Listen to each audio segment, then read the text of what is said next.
we agreed that the Minister for Internal Affairs will come and make a statement to the House today about incidents registered during the KAWEMPE North by-elections. I want to therefore amend the order paper to provide for that item, and I need it to be called now. First of all, I want to thank you for adjusting the order paper to allow us to make this statement regarding the incidents registered during the KAWEMPE North by-election campaigns. Right Honorable Speaker and members, a number of incidents. This paper has been uploaded because we didn't know it would be allowed on the order paper. It was uploaded late, but I think members should be having it now. A number of incidents have been registered in the course of the ongoing KAWEMPE North by-election related activities. And these involve, among others, skirmishes between NUP supporters and security forces, as a result of which 24 people are arrested and put in custody. And those arrested include 2 honorable members of this House, namely Honorable Nyeko and Hon Nkunyinji. The details of the particulars of those in custody are attached to this brief.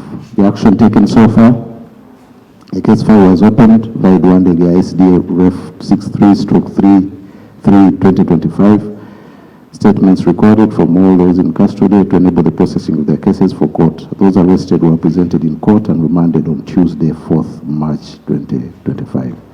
Right Honorable Speaker and members, government intends to ensure a clean, transparent and safe by-election in KAWEMPE North constituency. Towards this end, the various players, including the EC, who organized this by-election, the contenders from the different parties and their supporters, the general public, as well as security, have to exercise their different roles, different but complementary roles within the confines of the law.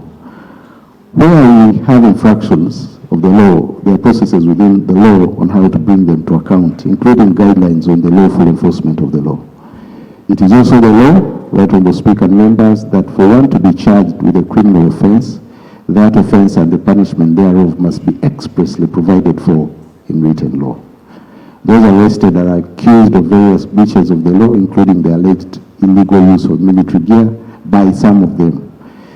Charges known to the law will be preferred for the courts to determine their cases. In addition, working with the military and other security organs, it will be proposed to publish for information their gazetted uniforms as well as other gear which are ordinarily the preserve of official uniformed forces. Also, working with the EC, guidance should be given to all the players regarding lawfully permissible conduct during this exercise. Last, rules of engagement and SOPs that guide the security forces in the conduct of public order management will be disseminated to the operating forces to enhance their awareness as they go about their duties. But also, unsaid is the background to this, and I think we need to ask the hard questions. We need to have a candid, brutal conversation on this idea of what is reasonable conduct, what is permissible conduct. I think we were all treated to that video that ran wild of people in military formations, and I knew it would attract consequences, both intended and unintended. So I think going forward, we may need to engage as security and all the players on how we go forward to ensure that we have credible electoral processes. Right Honorable Speaker and members, government commits to ensure a clean and safe electoral process in support of the EC. Those arrested will be presented in court, and then excesses reported, investigated and dealt with as appropriate. The journalist whose eye was injured, called Miracle in Insandi Hospital, gladly is being discharged, but I've been briefed by Honorable Bahati and I want to thank him for visiting him. We shall meet the bills of his treatment. I beg to submit, Right Honorable Speaker and Honorable members. Case of the journalist, who was not part of people who made the parade and all that. I would have been glad to see a commitment of investigating your officers coming out clearly. The way of investigating others has come out clearly. It would have been it would give confidence to other people who might be caught up in that fracas when they are not involved. So I don't know specific on that, then I call up. Yes, it's true. In all this, there are always innocent bystanders. If I can, I wouldn't want to infer the guilt of the others, but certainly we shall verify, even reaching out to the journalist and find out how he was injured, who was responsible, and then we take appropriate action.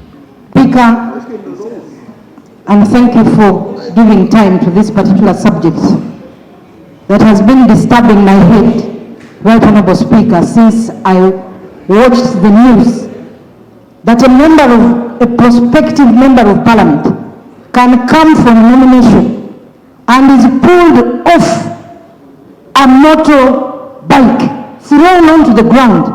Right Honorable Speaker, we have a history as a country. We cannot afford to see this happening in the NRM government, where we all rejoiced and thanked the President for liberating this country. Who are these officers? When I heard the police, the spokesperson for former Felix Kulaije speaking and saying they don't know these people. Now, how can people have guns, have sticks, beat up Ugandans, and nobody is arresting them, and they continue with this even the next day? I have raised the issue of officers covering their faces. If you are not criminals, why are you covering your faces? Why don't you want to be seen by the Ugandans? Right Honorable Speaker, I want to request, we moved away from the governments that were not democratic. Our constitution obligates the state to ensure free participation by all Ugandans. They are free to participate in politics and elect the person that they want. If that is not the way we want to go, can we scrap off these elections, Right Honorable Speaker? Can we go back to the movement to no party state and we stand on individual merit? Because the parties are now, we are getting divided around parties.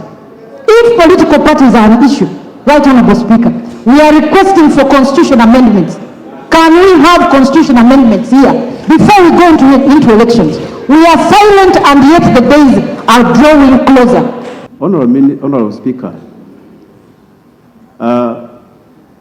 when you look at the social media now, you find Uganda, you cannot differentiate it from Congo, where they are M23 against the Congolese, vice versa, and the people are moving. They are being held in Changwari. What is the cause of this? Dishonesty. Mr. Speaker, the minister ought to tell this House who these people that beat Ugandans are. If he is to restore hope in Ugandans, let him tell us who they are. Or if he has no time to enlist them, let's give him time to bring a list of those people who beat Wananchi. But when we continue massaging this situation, it will escalate. Because, Mr. Speaker, everybody, someone said that what is the food for the gander is the food for the goose. What's good for the gander is good for the goose. And this is not selecting opposition, it is happening to NRM as well. Some other DCs have started, some other DCs have started intimidating people, Mr. Speaker, and they are saying, we are going to come for you. Honorable Speaker, and I want to thank the Minister of Internal Affairs for responding to the directives of the Speaker. First of all, Mr. Speaker, allow me to thank you, government, for responding to the injured person by meeting his bill. Although you wouldn't have met it if you had not caused injury to him. And it's not enough, but there are more than one who are under the same state. Mr. Speaker, I want to inform General Mohozi, the Minister of Internal Affairs State, that yesterday And as of now, there's a video running around. There's a Ugandan resembling one of the JAT, and people were almost going to kill him, thinking that the one was beating people in KAWEMPE. This is a common phenomenon in Africa. Sometimes some people say I'm resembling also you yourself. And if you commit an offense, I might be the victim or you might be me. But for you are lucky, you have safety with your security guards. This is the situation, Mr. Speaker, we are facing. But when we were here, the Minister for Trade, who was acting as government, leader of government business, denied knowing anybody who was beating people. The processes of bringing people to book, summoning them, is within the hands of government, not the opposition. If there's any offense committed by a national unity platform, at any cost, it's you to bring them to book. But here we are having soldiers beating civilians with no sufficient cause. There's a candidate in this race. They were saying we're going to cause traffic jam. He's moving with a wheel loader, but for him it's safer than those walking on foot on the roads. How would we handle that? Mr. Speaker, sir, we should go, members of parliament, and I'm repeating this, because we are giving challenges to our speaker. And I want to thank you, Mr. Speaker. You stated it here, that you are going to handle that matter. Members of parliament are summoned by, you summon them through the Speaker of Parliament. If I'm wearing an overall, which is red in color, but it's having national colors, what offense have I committed? I'm driving going to the rally where there is a new candidate or an NRM candidate, and you arrest members. Honorable Minister of Internal Affairs, kindly. Even NRM, actually, parades are committed everywhere. You must communicate, and always directives come out, respect them. NRM is wearing its yellow overalls, it's also berets, also because you know what is sanctioned under the Relief Act, which was brought back to Parliament as a trained soldier and a lawyer. So, Mr. Speaker, I think we need to come out. Why do you beat the press, the fourth arm? They are fully dressed in their attire, showing that they are working for maybe Mr. Baramuzi, Honorable Mr. Baramuzi Radio, and others. I can take the information and I will conclude. Honourable Speaker, the Minister of Internal Affairs was just read the statement. He is one of the better schooled military officers in this land. And I'm very sure that statement was just dropped on his desk when he was rushing to come to this house. I decline to imagine that it is his statement. Somebody must have written something, he was in a hurry, and he came to read it.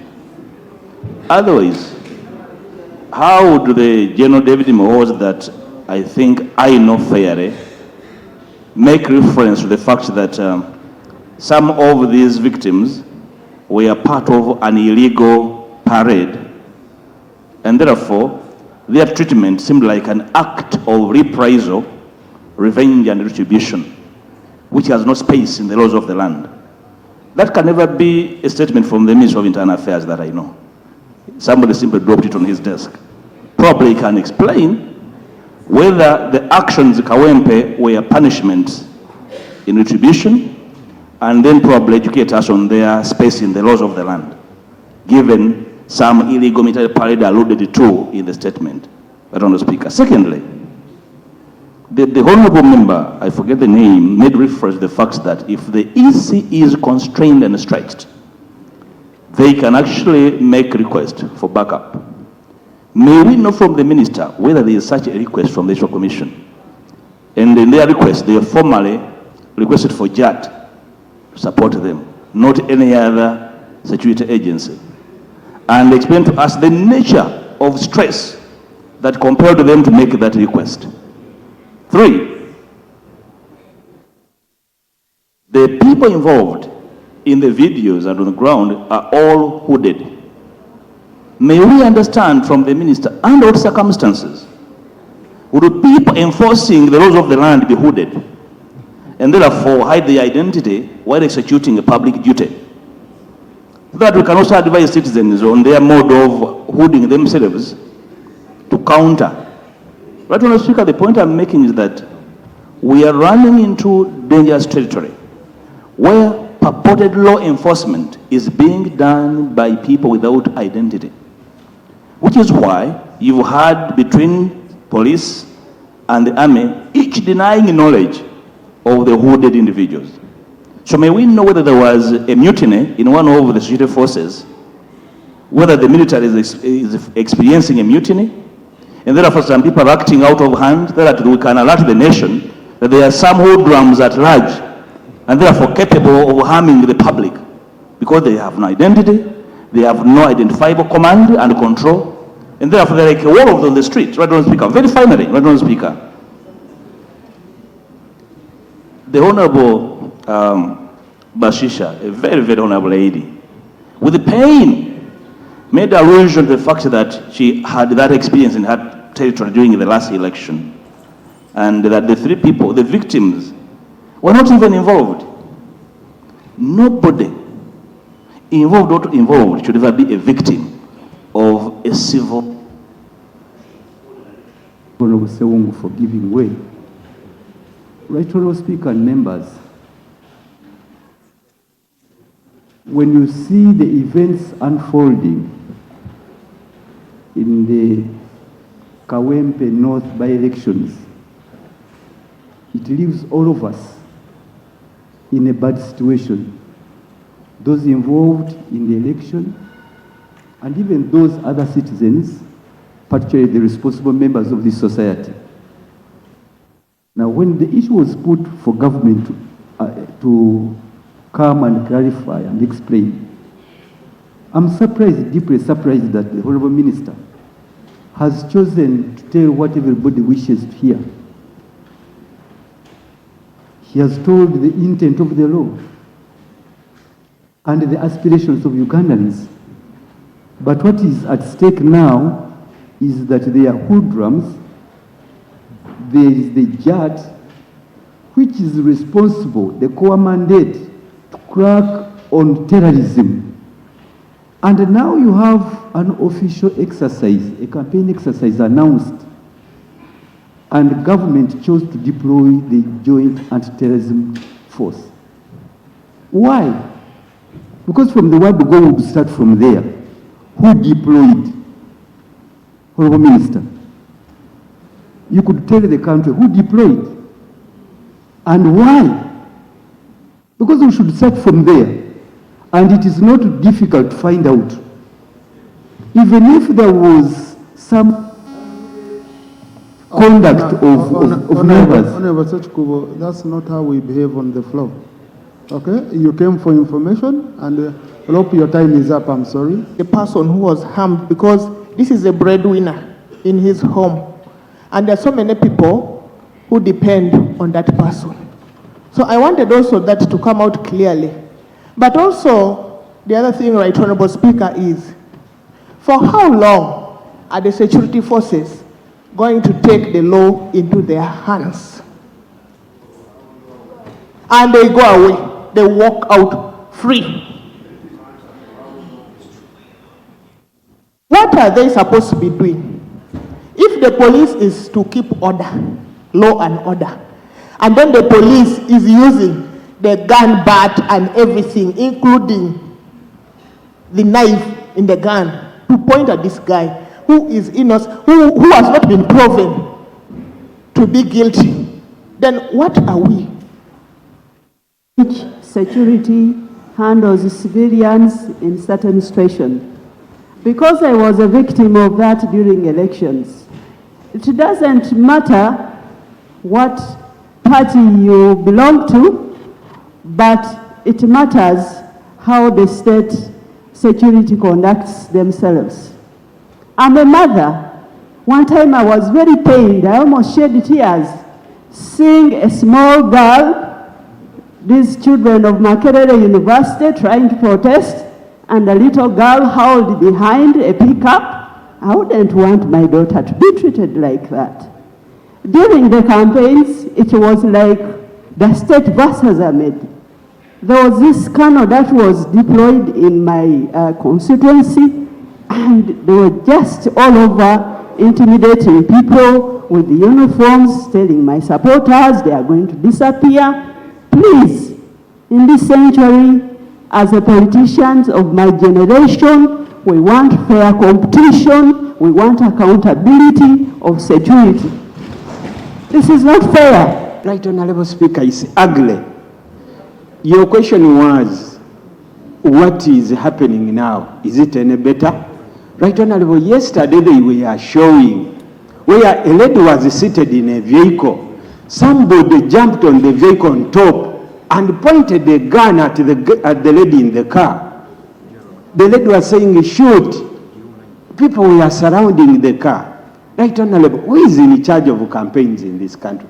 Campaigns are not going to the church to begin praying. And campaigns, everybody will be chanting, people will be moving, people will be singing. Who is in charge of campaigns, Right, Honorable Speaker? A campaign period, and we behave like this? Honorable Minister, we want you to restore hope in Ugandans. Restore hope in Ugandans and say maybe it is regrettable, this was uncalled for, we are investigating, we are going to do something better. But according to your statement, it's as if everything is normal and what is going on is blessed because you blame the people who were arrested. You can't even tell us those who participated in beating. You beat a younger girl. You pull a younger girl on the road. Right, Honorable Speaker, every rightfully thinking Ugandan is asking, how did we reach here? How did we reach where we are? What has caused this, Right, Honorable Speaker? Right, Honorable Speaker, I remember at the beginning of this parliament, the Speaker then, late Honorable Jacob Olanya, said that one day he would organize a day. We sit here and debate how we wish this country to move. Right, Honorable Speaker, maybe one day you convene, either you take us in conference hall, in the compound, we debate. Right, Honorable Speaker, it's ugly. In such an operation, honestly, it's Electoral Commission to invite police, and if they are skeletal, maybe the army to support. But what is happening is like the minister slept on duty. Because if Electoral Commission had a meeting and he was not even in the meeting and he does not know anything, what hope can he give Ugandans? Not part of the group. Two were hawkers of GNATs. They were buried in Kabila. One was from Izumo. It was during campaigns, and I was there to campaign. I was almost lynched when I mentioned the name. NRM, they almost lynched me because they were bitter with NRM by that time. So I'm requesting that we put a stop on this. Because we are nearing the elections, what is going to happen when everyone is campaigning and nobody is even there to stand for any? And from my understanding, I think the government takes for granted journalists, because first of all, you know that the pay for journalists is very little. So when someone is injured and then you go there and then you're buying a new camera and then you're paying the bills, you think that is enough. I don't think it is enough. And secondly, Right Honorable Speaker, I heard the minister the other day saying, oh, they should be taken to court as individuals. But these people are in masks from head to toe. You cannot identify the person. So how would you go to court? How can they be accountable when you can't even identify them? It is very saddening, it is very heartbreaking, and I think the government should reflect on the things that you're doing. Even the people who didn't know about the brutality of this government are angry. Some people are not talking, but they're really boiling. And one day, Right Honorable Speaker, this whole bubble will burst. Speaker, I viewed some of the video clips, and I noticed something that I want the minister to take interest in. And that is, there was one of the ladies, a soldier, that was trying to pull her colleagues away from beating people.